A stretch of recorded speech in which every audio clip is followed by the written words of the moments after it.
ನಮಸ್ತೆ ಮಿತ್ರರೇ, ಇವತ್ತು ಕರಾವಳಿ ಶೈಲಿಯ ಮೆಂತ್ಯ ದೋಸೆಯನ್ನು ಮಾಡುವ. ಹೊರಗೆ ತುಂಬಾ ಮಳೆ ಬರ್ತಾ ಉಂಟು, ಮಳೆಯ ಸೌಂಡ್ ನಿಮಗೆ ಕೇಳಬಹುದು. ಈ ಒಂದು ಮೆಂತ್ಯ ದೋಸೆ ನಾವು ಹೆಚ್ಚಾಗಿ ಮಾಡ್ತೇವೆ. ಗರ್ಭಿಣಿ ಸ್ತ್ರೀಯರಿಗಂತೂ ಬಹಳ ಉತ್ತಮ, ಹಾಲುಣಿಸುವ ತಾಯಂದಿರಿಗಂತೂ ಅತೀ ಉತ್ತಮ, ಮಕ್ಕಳಿಗೂ ಬಹಳ ಒಳ್ಳೆಯದು. ಹೀಗೆ ನಾರ್ಮಲ್ ಆಗಿ ಯಾರು ಮಾಡಿ ಇದನ್ನು ತಿನ್ನಬಹುದು. ಹಾಗಿರುವಾಗ ಈ ರುಚಿಕರವಾದ ಮೆಂತ್ಯ ದೋಸೆಯನ್ನು ಹೇಗೆ ಮಾಡುವುದೆಂದು ನೋಡುವ ಮೊದಲು ಯಾರೆಲ್ಲ ನನ್ನ ಚಾನಲ್ ಅನ್ನು ನೋಡ್ತಿದ್ದೀರಿ, ಯಾರೆಲ್ಲ ಇನ್ನೂ ಸಬ್ಸ್ಕ್ರೈಬ್ ಮಾಡಿಲ್ಲ, ದಯವಿಟ್ಟು ಸಬ್ಸ್ಕ್ರೈಬ್ ಮಾಡಿ ಸಪೋರ್ಟ್ ಮಾಡಿ ಅಂತ ಹೇಳುತ್ತಾ ಬನ್ನಿ. ಈ ರುಚಿಕರವಾದ ಮೆಂತ್ಯ ದೋಸೆ ಬೆಣ್ಣೆಯೊಟ್ಟಿಗೆ ತಿನ್ನಲಿಕ್ಕೆ ಬಹಳ ಚೆನ್ನಾಗಿರುತ್ತದೆ. ಹೇಗೆ ಮಾಡುವುದೆಂದು ನೋಡೋಣ ಮಿತ್ರರೇ. ಇವತ್ತು ಮೆಂತೆಯ ದೋಸೆ ಮಾಡೋಣ. ಬಹಳ ಹೆಲ್ದಿಯಾದ, ಆರೋಗ್ಯಕ್ಕೆಂದು ಬಹಳ ಉತ್ತಮವಾದ ಈ ಮೆಂತ್ಯ ದೋಸೆಯನ್ನು ಫರ್ಮೆಂಟ್ ಮಾಡಿ ಮಾಡ್ತಾ ಇದ್ದೇನೆ ನಾನಿವತ್ತು. ಅದಕ್ಕೆ 2 ಚಮಚಗಳಷ್ಟು, ನೋಡಿ ಈ ಚಮಚ, ಇದರಲ್ಲಿ 2 ಚಮಚದಷ್ಟು ಮೆಂತೆ, 2 ಚಮಚದಷ್ಟು ಇದು ಉದ್ದಿನ ಬೇಳೆ, ಇಲ್ಲಿ ಕಾಣ್ತದಲ್ಲ, ಇದೇ 2 ಚಮಚದ ಸೇಮ್ ಚಮಚ ಮೆಂತೆಯನ್ನು ತೆಗೆದುಕೊಂಡದ್ದು ಯಾವುದು, ಅದರಲ್ಲೇ ಉದ್ದಿನ ಬೇಳೆ, 2 ಗ್ಲಾಸ್ನಷ್ಟು ಅಕ್ಕಿ. ಇದನ್ನೀಗ ಚೆನ್ನಾಗಿ ತೊಳೆದು, ಮೆಂತೆಯನ್ನು ಸಹ ಹಾಗೆ ಉದ್ದಿನ ಬೇಳೆಯನ್ನು ಸಹ ಹಾಗೆ ಚೆನ್ನಾಗಿ ತೊಳೆದು ಒಂದು 4 ಗಂಟೆಗಳ ಕಾಲ, ಕನಿಷ್ಠ ಪಕ್ಷ 4 ಗಂಟೆಗಳ ಕಾಲ ನಾವು ನೆನೆಸಿ ಇಟ್ಕೊಳ್ಳೋಣ. ಇಲ್ಲಿ ನೋಡಿ, ಅಕ್ಕಿಯನ್ನು ಸಹ ಚೆನ್ನಾಗಿ ತೊಳೆದುಕೊಂಡೆ, ಇದನ್ನು ಮುಚ್ಚಿಟ್ಟುಕೊಳ್ಳೋಣ. 4 ಗಂಟೆ, ಕನಿಷ್ಠ 4 ಗಂಟೆ ನಾವು ಇದನ್ನು ನೆನೆಸಿಕೊಳ್ಬೇಕು. ಹೆಚ್ಚು ಸಾಕ್ತದೆ. ಎಲ್ಲವನ್ನು ಸಹ ಮುಚ್ಚಿಟ್ಟುಕೊಂಡು ನಾವು ನೆನೆಯಲಿಕ್ಕೆ ಬಿಡೋಣ. ಇನ್ನು ಒಂದು 4-5 ಗಂಟೆಗಳ ನಂತರ ನಮ್ಮ ಕೆಲಸ. 5-6 ಗಂಟೆಗಳು ಕಳೆದಿದೆ. ನಾನೊಂದು 3 ಗಂಟೆಗೆ ಹಾಕಿದ್ದು, ಈಗ 8 ಗಂಟೆ ಕಳೆದಿದೆ. ಎಲ್ಲ ಒಳ್ಳೆ ಚೆನ್ನಾಗಿ ನೆಂದಿದೆ. ಈ 3 ಪದಾರ್ಥಗಳನ್ನು ನೆನೆಲಿಕ್ಕೆ ಹಾಕಿದಾಗ ಇನ್ನು ಬೇಕಿದ್ದಕ್ಕೆ ಇನ್ನು 3 ಪದಾರ್ಥಗಳು. ಒಂದು ತೆಂಗಿನ ತುರಿ, ಒಂದು ದೊಡ್ಡ ಬೌಲ್ ಬೇಕು, ಮತ್ತೆ ಸ್ವೀಟಿಗೆ ಬೆಲ್ಲ ಬೇಕು, ಹಾಗೂ ಉಪ್ಪು. ಒಟ್ಟು 6 ಬಗೆಯ ವಸ್ತುಗಳನ್ನು ಉಪಯೋಗಿಸಿ ನಾವು ಇದನ್ನು ಮಾಡುವುದು. ಬೇರೆ ಏನು ಬೇಡ. ಈಗ ಮೊದಲಿಗೆ ಒಂದು ಮಿಕ್ಸಿ ಜಾರನ್ನು ತೆಗೆದುಕೊಂಡು ನಾವು ಈ ಮೆಂತೆಯನ್ನು ನಾನು ಚೆನ್ನಾಗಿ ತೊಳೆದುಕೊಂಡೇ ಹಾಕಿದ್ದೇನೆ. ಅದರಿಂದಾಗಿ ಮೆಂತೆಯ ನೀರನ್ನು ಬೇಕಿದ್ರೆ ನಾವು ಇದೇ ನೀರನ್ನು ಯೂಸ್ ಮಾಡ್ಕೊಳ್ಬಹುದು. ಅದರಿಂದಾಗಿ ಇದೇ ನೀರಿನಿಂದ ನಾನು ಗ್ರೈಂಡ್ ಮಾಡ್ತೇನೆ ಈಗ ಮಾಡುವಾಗ. ಇನ್ನು ಉದ್ದಿನ ನೀರು ಸಹ ಹಾಗೆ ಚೆನ್ನಾಗಿ ನಾವು ತೊಳೆದುಕೊಂಡ್ರೆ ವೀಕ್ಷಕರೇ ಏನು ಅಗತ್ಯ ಇಲ್ಲ, ಯಾವುದು ನೀರನ್ನು ಬಿಸಾಡ್ಬೇಕಂತ ಏನು ಇರುವುದಿಲ್ಲ. ನೋಡಿ, ನಾನು ಇದು ನೀರು ಮತ್ತೆ ಗ್ರೈಂಡ್ ಮಾಡಲಿಕ್ಕೆ ಇದನ್ನೇ ಯೂಸ್ ಮಾಡ್ತೇನೆ. ಉದ್ದಿನ ನೀರು ಮತ್ತು ಮೆಂತೆಯ ನೀರು ಎರಡನ್ನು ಸಹ ಅದೇ ಯೂಸ್ ಮಾಡಿದ್ರೆ ಅದರಲ್ಲಿರುವ ಎಲ್ಲ ಪೌಷ್ಟಿಕಾಂಶಗಳು ಅದರಲ್ಲಿ ಇರ್ತದೆ. ಅದರಿಂದಾಗಿ ಯಾವಾಗಲೂ ಮೆಂತೆಯನ್ನು ನಾವು ಏನಾದ್ರು ಮಾಡಲಿಕ್ಕಿದ್ರೆ ಚೆನ್ನಾಗಿ ತೊಳೆದುಕೊಂಡು ಆಮೇಲೆ ಅದೇ ನೀರನ್ನು ಯೂಸ್ ಮಾಡ್ಕೊಳ್ಬೇಕು. ಈಗ ಇಷ್ಟು, ಮತ್ತೆ ಇದಕ್ಕೆ ಸ್ವಲ್ಪ ಅಕ್ಕಿಯನ್ನು ಹಾಕೊಳ್ತೇನೆ. ಹಾಕೊಂಡು ಸ್ವಲ್ಪ ಫೈನ್ ಆಗಿ ಗ್ರೈಂಡ್ ಮಾಡಿ ತರ್ತೇನೆ. ಮುಕ್ಕಾಲು ಗ್ರೈಂಡ್ ಆಗುವಾಗ ಈಗ ನಾನು ಪುನಃ ಇದಕ್ಕೆ 1 ಬೌಲ್ನಷ್ಟು ತೆಂಗಿನ ತುರಿಯನ್ನು ಹಾಕೊಳ್ತಿದ್ದೇನೆ. ಒಳ್ಳೆ ಫ್ರೆಶ್ ತೆಂಗಿನ ತುರಿಯನ್ನು ಹಾಕೊಳ್ಬೇಕು. ಡೆಸಿಕೇಟೆಡ್ ಎಲ್ಲ ತೆಂಗಿನ ತುರಿ ಆಗುದಿಲ್ಲ. ಇನ್ನು ಇದಕ್ಕೆ ಸ್ವಲ್ಪ ಅರ್ಧ ಅದಷ್ಟು ಅಕ್ಕಿಯನ್ನು ಹಾಕೊಳ್ತೇನೆ. ಇನ್ನು ಈ ಮೆಂತೆಯ ನೀರೇನುಂಟು ಅದರೇ ನೀರಿನಲ್ಲಿ ನಾವಿವತ್ತು ಮೆಂತೆ ದೋಸೆ ಮಾಡ್ತಿದ್ದೇವೆ. ಅದರಿಂದ ಮೆಂತೆಯ ನೀರಿನಲ್ಲೇ ನಾನು ಗ್ರೈಂಡ್ ಮಾಡ್ತಿದ್ದೇನೆ. ಈಗ ಇದನ್ನು ಒಳ್ಳೆ ಫೈನ್ ಪೇಸ್ಟ್ ಬ್ಯಾಟರ್ ಮಾಡಿ ತರ್ತೇನೆ. ವೀಕ್ಷಕರೇ ನೋಡಿ, ಇದು ಇಷ್ಟು ಗ್ರೈಂಡ್ ಆಗಿ ಬಂತು, ಒಳ್ಳೆ ಫೈನ್ ಆಗಿ ಗ್ರೈಂಡ್ ಮಾಡಿದೆ. ಇದನ್ನು ಒಂದು ಒಳ್ಳೆ ಪಾತ್ರೆಯಲ್ಲಿ ಹಾಕೊಳ್ಳೋಣ.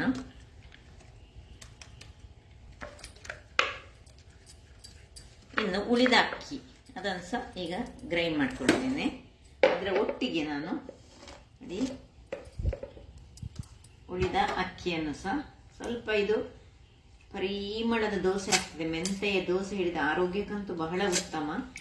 ಈಗ ಇದರೊಟ್ಟಿಗೆ ನಾನು ಬೆಲ್ಲವನ್ನು ಸೇರಿಸ್ಕೊಳ್ತೇನೆ. ಮತ್ತೆ ಉಳಿದ ಮೆಂತೆಯ ನೀರು ನೋಡಿ, ಇನ್ನು ಸಹ ಉಂಟಿದ್ರಲ್ಲ ಅಕ್ಕಿ. 2 ಗ್ಲಾಸ್ನಷ್ಟು ಅಕ್ಕಿ, 2 ಚಮಚದಷ್ಟು ಮೆಂತೆ, 2 ಚಮಚದಷ್ಟು ಉದ್ದಿನ ಬೇಳೆ. ಅದರೊಟ್ಟಿಗೆ ಈ ಒಂದು ಬೆಲ್ಲವನ್ನು ಸಹ ಇದರೊಟ್ಟಿಗೆ ಹಾಕೊಳ್ತಿದ್ದೇನೆ. ನಿಮಗೆ ಎಷ್ಟು ಸ್ವೀಟಿನ, ನಿಮ್ಮ ಸ್ವೀಟಿನ ಅನುಗುಣವಾಗಿ ನೀವು ಬೆಲ್ಲ ಹಾಕೊಳ್ಬೇಕು. ನಿಮಗೆ ಸ್ವಲ್ಪ ಹೆಚ್ಚು ಸ್ವೀಟ್ ಬೇಕಿದ್ರೆ ಹೆಚ್ಚು, ಕಡಿಮೆ ಬೇಕಿದ್ರೆ ಕಡಿಮೆ. ನೋಡಿ, ಇನ್ನೀಗ ಪುನಃ ಈ ಮೆಂತೆಯ ನೀರನ್ನೇ ಹಾಕೊಳ್ಬೇಕು. ಅದರ ಪರಿಮಳ ಬಹಳ ಸೊಗಸಾಗಿ ಬರ್ತದೆ. ಈಗ ಇದನ್ನು ಪುನಃ ಗ್ರೈಂಡ್ ಮಾಡಿ ತರ್ತೇನೆ. ಅಕ್ಕಿ ಸಹ ಎರಡನೇದು ಈಗ ಗ್ರೈಂಡ್ ಆಗಿದೆ ನೋಡಿ. ಸ್ವಲ್ಪ ಬೆಲ್ಲ ಹಾಕಿದ್ರಿಂದಾಗಿ ಸ್ವಲ್ಪ ಹೆಚ್ಚು ನೀರಾಯಿತು. ಸೊ ಇದು ಸ್ವಲ್ಪ ಗಟ್ಟಿ ಕಡ್ದಿದ್ದೇವೆ ನಾವು. ಅದೇ ಸಹ ಬೆಲ್ಲವನ್ನು ಕಟ್ ಮಾಡಿ ಹಾಕಿದ್ರೆ ಸಹ ಸ್ವಲ್ಪ ಒಮ್ಮೆ ಈ ಅಕ್ಕಿಯೊಟ್ಟಿಗೆ ಪೂರ್ತಿ ಆಗುದಿಲ್ಲ. ಸ್ವಲ್ಪ ಅಡಿಯಲ್ಲಿ ಗಟ್ಟಿಯದುಂಟು, ಸುರಿಗೆ ಗ್ರೈಂಡ್ ಮಾಡಿದ್ದು. ಈಗ ಇದಕ್ಕೆ ಸ್ವಲ್ಪ ಉಪ್ಪನ್ನು ರಾತ್ರಿ ಹಾಕೊಳ್ಳೋಣ ನಾವು.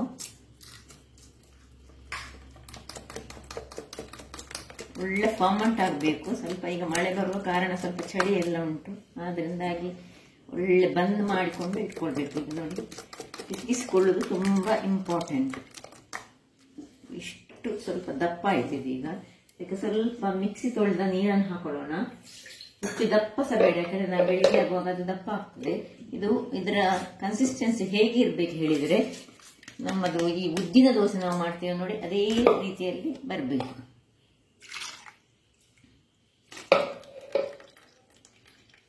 ತುಂಬಾ ದಪ್ಪ ಸಾಗಬಾರ್ದು, ತುಂಬಾ ನೀರು ಸಾಗಬಾರ್ದು. ಸೊ ಬೆಲ್ಲ ಎಲ್ಲ ಕರಗಿಕೊಂಡು ಒಳ್ಳೆ ಇದನ್ನು ನೋಡಿ ಈ ರೀತಿಯಲ್ಲಿ ಬರಬೇಕು. ನಾಳೆ ಆಗುವಾಗ ಇದು ಸ್ವಲ್ಪ ಪುನಃ ದಪ್ಪ ಆಗ್ತದೆ, ಆಗ ಒಳ್ಳೆ ಕೊಯ್ಲಿಕ್ಕೆ ಚೆನ್ನಾಗಿ ಆಗ್ತದೆ. ಇಷ್ಟನ್ನು ಒಳ್ಳೆ ಬೀಟ್ ಮಾಡೋದ್ರಲ್ಲಿ ಉಂಟು ನಾವು. ಯಾಕಂದ್ರೆ ನಾವು ಬೇರೆ ಏನು ಸೋಡಾ ಗಿಡ ಎಲ್ಲ ಏನು ಹಾಕ್ಲಿಕ್ಕಿಲ್ಲ, 1-2 ಚಮಚ ಉದ್ದು ಮಾತ್ರ ಹಾಕೊಂಡದ್ದು. ಈಗ ಇದನ್ನು ಚೆನ್ನಾಗಿ ಒಂದು ಮುಚ್ಚಳವನ್ನು ಮುಚ್ಚಿ ಒಂದು ಒಳ್ಳೆಯದಾದ ಈ ಬಟ್ಟೆಯನ್ನು ಕಟ್ಟಿ, ಆಸ್ ಯೂಶುವಲ್ ಹೀಗೆ ನಾನು ಇಡ್ತೇನೆ ನೋಡಿ. ಇದನ್ನು ಇಟ್ಕೊಳ್ಬೋದು, ಒಂದು ಸ್ವಲ್ಪ ಭಾರದ ವಸ್ತು ಅಥವಾ ಇದನ್ನು ಇಟ್ಕೊಂಡ್ರೆ ಸಹ ನಡೀತದೆ. ಗುದ್ದುವ ಕುಟಾಣಿಯನ್ನು ಇಟ್ಟರೆ ಸಹ ಯಾವ ಸಹ ಆಗ್ತದೆ. ಎರಡರಲ್ಲಿ ಒಂದನ್ನು ಇಟ್ಟು ನಾವು ನಾಳೆ ಬೆಳಿಗ್ಗೆ ನಮ್ಮ ಕೆಲಸ. ವೀಕ್ಷಕರೇ ನೋಡಿ, ಈಗ ಬೆಳಿಗ್ಗೆ ಆಗಿದೆ. ಹೇಗೆ ನಮ್ಮ ಹಿಟ್ಟು ಉಬ್ಬಿದೆ ಅಂತ ನೋಡೋಣ. ಸಾಧಾರಣ ನೋಡಿ ಒಳ್ಳೆ ಉಬ್ಬಿದೆ ನೋಡಿ. ಮಳೆಗಾಲ ಆದ್ರೆ ಸಹ ಏನು ಹೆಚ್ಚು ನಾವು ಇದಕ್ಕೆ ಏನು ಅವಲಕ್ಕಿ ಹಾಕಲಿಲ್ಲ, ಏನು ಹಾಕಲಿಲ್ಲ, ದಪ್ಪ ಆಗಿದೆ ತುಂಬ. ಯಾಕೆ ಹೇಳಿದ್ರೆ ಇದರಲ್ಲಿ ಮೆಂತೆ ಇರುವ ಕಾರಣ ಹಾಗೂ ಮೆಂತೆಯ ನೀರನ್ನು ನಾವು ಯೂಸ್ ಮಾಡಿದ್ದೇವೆ. ಈಗ ಇದಕ್ಕೆ ಸ್ವಲ್ಪ ನೀರು ಹಾಕೊಡೋಣ. ನೀರು ಹಾಕುವ ಮೊದಲು ನಾನೊಂದು ಕಾವಲಿಯನ್ನು ಇಲ್ಲಿಟ್ಟು ಇದನ್ನು ಬಿಸಿಯಾಗಲಿಕ್ಕೆ ಇಡ್ತೇನೆ. ಕಾವಲಿ ಬಿಸಿ ಆಗುವಾಗ ಇದಕ್ಕೆ ಸ್ವಲ್ಪ ನೀರನ್ನು ಹಾಕೊಂಡು ನಾವು ಇದನ್ನು ಸ್ವಲ್ಪ ನೀರು ಮಾಡ್ಕೊಳ್ಳೋಣ. ಸ್ವಲ್ಪ ಎಷ್ಟು ಹದ ಬೇಕಂತ ಹೇಳಿ ನಾನು ನಿಮಗೆ ತೋರಿಸ್ತೇನೆ. ಇದರಲ್ಲಿ ಇರುವುದು 2 ಚಮಚದಷ್ಟು ಉದ್ದು ಮತ್ತು 2 ಚಮಚದಷ್ಟು ಮೆಂತೆ. ಅದಕ್ಕಾಗಿ ಇದಕ್ಕೆ ಮೆಂತೆ ದೋಸೆ ಅಂತ ನಾವು ಕರೆಯೋದು. ಇಲ್ಲದಿದ್ದರೆ ನಾವು ಹೀಗೆ ಉದ್ದಿನ ದೋಸೆ ಮಾಡುವಾಗ ಉದ್ದು ಹೆಚ್ಚನ್ನು ಹಾಕೊಳ್ತೇವೆ ನಾವು. ಮತ್ತೆ ಉದ್ದಿನ ದೋಸೆಗೆ ಸ್ವಲ್ಪ ನಾವು ಒಂದು ಅವಲಕ್ಕಿಯ ಅಥವಾ ಈ ಸಾಗು ಹಾಕಿ ಅದನ್ನು ಸ್ಮೂತ್ ಮಾಡ್ಕೊಳ್ತೇವೆ. ಇಲ್ಲಿ ಈ ಒಂದು ತೆಂಗಿನ ತುರಿ ಮತ್ತು ಮೆಂತೆ ಇದಕ್ಕೊಂದು ಬಹಳ ಒಳ್ಳೆಯ ಟೇಸ್ಟ್ ಅನ್ನು ಕೊಡ್ತದೆ. ಈಗ ಇದನ್ನು ಮಾಡ್ಕೊಳ್ಳೋಣ. ಅದು ಇನ್ನೂ ಸಹ ಬೇಕು. ಇದು ತುಂಬಾ ದಪ್ಪ ಆಯಿತು. ನಿನ್ನೆ ನಾವು ಯಾಕಂದ್ರೆ ನೀರು ಬೆಲ್ಲ ಹಾಕಿದ ಕೂಡಲೇ ನೀರು ಆಗ್ತದೆ ಹೇಳಿ ನಾನು ತುಂಬಾ ನೀರು ಹಾಕೊಳ್ಳಿಲ್ಲ. ಬೇಕಿದ್ರೆ ಈಗ ಬೆಳಿಗ್ಗೆ ಮಾಡ್ಬೋದು ಹೇಳಿ ನೋಡಿ ಇಷ್ಟು ನೀರು ಮಾಡ್ಕೊಳ್ತೇನೆ. 1.5 ಗ್ಲಾಸ್ನಷ್ಟು ನೀರು ಹಾಕಿದ್ರೆ ಸಹ ಇನ್ನೂ ಸಹ ನೋಡಿ ಹೇಗೆ ದಪ್ಪ ಬರ್ತಾ ಉಂಟು. ಇದು ಮೆಂತೆಯ ಕಾರ್ಬಾರ್, ಅದರಿಂದಾಗಿ ನೋಡಿ ಈಗ ಇಲ್ಲಿ ಬಿಸಿಯಾಗಿದೆ. ಈಗ 1 ಸೌಟಿನಷ್ಟನ್ನು ನಾನು ಇದಕ್ಕೆ ಹಾಕೊಳ್ತೇನೆ. ಮತ್ತೆ ಸಣ್ಣದಾಗಿ ಹೀಗೆ ಸ್ವಲ್ಪ, ತುಂಬ ದೊಡ್ಡದು ಬೇಡ, ನಾವು ಸ್ವಲ್ಪ ಇದು ಮಾಡ್ಕೊಳ್ಳೋಣ. ಕಣ್ಣು ಬರಲಿಕ್ಕೆ ಶುರುವಾಯಿತು. ಒಂದೊಂದೇ ಕಣ್ಣು ಬರುವಾಗ ನಾವು ತುಪ್ಪವನ್ನು ಈ ಸೈಡ್ಸಿಗೆ ಸುರಿದು ಹಾಕೊಳ್ಳೋಣ.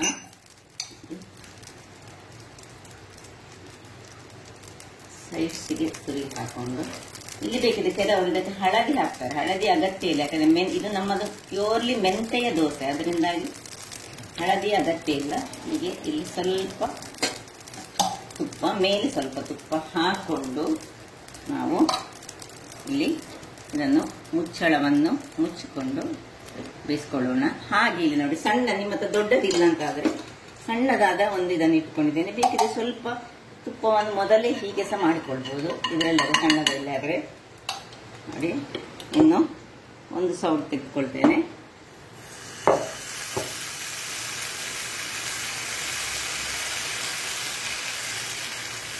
ಸ್ವಲ್ಪ ನಾವು ಈಗ ಕಣ್ಣು ಬರಬೇಕಿನ್ನು ನಮಗೆ. ಕಣ್ಣು ಬಂದ ಮೇಲೆ ಸ್ವಲ್ಪ ಮೇಲಕ್ಕೆ ನಾವು ತುಪ್ಪವನ್ನು ಹಾಕೊಳ್ಳೋಣ. ನೋಡಿ, ಒಂದೊಂದು ಕಣ್ಣು ಬರಲಿಕ್ಕೆ ಶುರುವಾಯಿತು. ಈಗ ತುಪ್ಪವನ್ನು ನೋಡಿ ಕಣ್ಣು ಬಂತು ನೋಡಿ, ಹೀಗೆ ಸ್ವಲ್ಪ ಹಾಕೊಳ್ಳೋಣ. ಸೈಡ್ಸ್ಗೆ ಸ್ವಲ್ಪ ಹೀಗೆ ಹಾಕೊಂಡು ಇದು ತುಪ್ಪದಲ್ಲಿ ನೋಡಿ, ಯಾಕೆಂದರೆ ಮೆಂತೆ ಇರುವುದರಿಂದಾಗಿ ಆರೋಗ್ಯಕ್ಕಂತೂ ತುಂಬ ಒಳ್ಳೆಯದು. ತುಪ್ಪ ಸಹ ಅದರಲ್ಲಿ ಉಂಟು. ಈಗ ಮುಚ್ಚಳವನ್ನು ಮುಚ್ಚಿಕೊಂಡು ಬೇಯಿಸ್ಕೊಳ್ಳೋಣ. ಇಲ್ಲಿ ನೋಡಿ, ಇದು ಆಗ್ತಾ ಬಂತು ನೋಡಿ, ಹೀಗೆ ಬಂತು ನೋಡಿ, ಎಷ್ಟು ಸುಂದರವಾಗಿದೆ. ಈಗ ಇದರ ಮೇಲೆ ಇನ್ನು ಸ್ವಲ್ಪ ತುಪ್ಪವನ್ನು ಹರಡಿಕೊಳ್ಳೋಣ. ಸ್ವಲ್ಪ ಹಾಗೆ ಇದನ್ನು ಅಡಿ ಮೇಲೆ ಮಾಡಿ ಸಹ ಕಾಯಿಸ್ಬೋದು, ಅಥವಾ ಸ್ಟ್ರೈಟ್ ಆಗಿ ಸಹ ನೋಡ್ಬೋದು. ನೋಡಿ ಹೇಗಿದ್ರೆ ಅಡಿ ಟೆಕ್ಸ್ಚರ್ ಹೇಗೆ ಉಂಟು ನೋಡಿ, ಹೀಗೆ ಬಂತು. ಈಗ ಸ್ವಲ್ಪ ಇದನ್ನು ಅಡಿ ಮೇಲೆ ಮಾಡ್ಕೊಳ್ಳೋಣ. ದಪ್ಪದಲ್ಲಿ ಮಾಡ್ಕೊಳ್ಬೇಕು. ಇಲ್ಲಿ ನೋಡಿ ವೀಕ್ಷಕರೇ, ಈ ಸೈಡ್ ಇದು ಸಹ ಆಗಿದೆ. ಇಲ್ಲಿ ಬೇಕಿದ್ರೆ ನೀವು ಇದನ್ನು ಅಡಿ ಮೇಲೆ ಮಾಡಿಕೊಳ್ಳದೆ ನೋಡಿ, ಹೀಗೆ ಇದು ಚೆಕ್ ಮಾಡಿದ್ರೆ ಆಯ್ತು.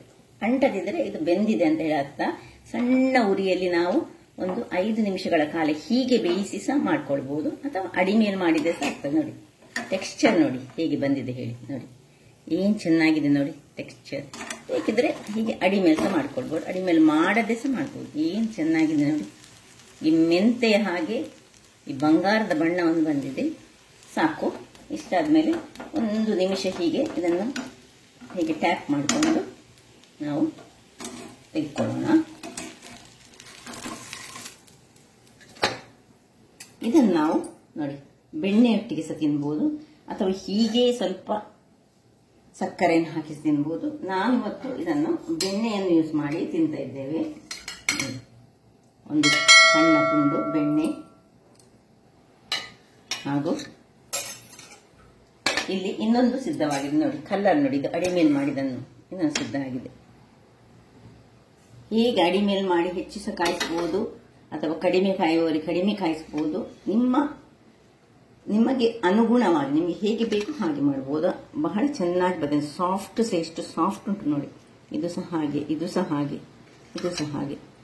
ಹಾಗಾದ್ರೆ ನನ್ನ ಈ ಕುಕಿಂಗ್ ಚಾನೆಲ್ ನಿಮಗೆ ಇಷ್ಟ ಆದರೆ ಬೋಳೂರು ಸುವರ್ಣ ಚಾನೆಲ್ ಅನ್ನು ಲೈಕ್ ಮಾಡಿ, ಶೇರ್ ಮಾಡಿ, ಹಾಗೂ ಸಬ್ಸ್ಕ್ರೈಬ್ ಮಾಡಿ, ಹಾಗೂ ನನ್ನ ಇನ್ಸ್ಟಾಗ್ರಾಮ್ ಪೇಜ್ ಅನ್ನು ಫಾಲೋ ಮಾಡಿ. ಧನ್ಯವಾದಗಳು.